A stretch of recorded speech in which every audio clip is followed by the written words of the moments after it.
Majnun haqiqatda Layloni ishqida adoyi tomon bo'lib, har narsaga qarasa Layloni ko'rar ekanda endi. Boshqa hech narsani ko'rmay qolibdi endi. Bir kun odamlar namoz o'qib tursa, oldidan o'tib ketibdi endi.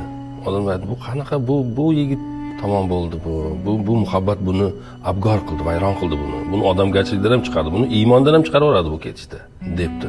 Namozdan tugatgandan keyin odamlar qarasa Majnun qaytib kelayotgan ekan, shuni bir chaqirib ozgina dakki beraylik deb yonlariga chaqirib, "Ey Qays, bu nima qilganing bu? Sen Allohga tamom bo'lding. Bu namozga turgan odamlarni ko'rmay oldimizdan o'tib ketding. Sen bir namoz o'qiyman degan darding yo'qmi? Qanaqa odamsan sen?" Majnun aytdi, "Allohim, men ham sizni ko'rmadim. Haqiqatan qalbimga Layloni surati o qadar joylashdiki, boshqa hech narsani ko'rmayapman. Ammo meni o'ylantirgan boshqa bitta narsa bor. Agar siz ham Allohni sevganingizda meni ko'rmasligingiz kerak. Mana men Laylini sevganim uchun hech kimni ko'rmadim, sizni ham ko'rmadim-ku. Siz ham Allohni sevib ibodat qilganingizda meni ko'rmasligingiz kerak edi. Siz qanday qilib meni ko'rdingiz? Sal ixlosli bo'lsanglar bo'lmaydimi?"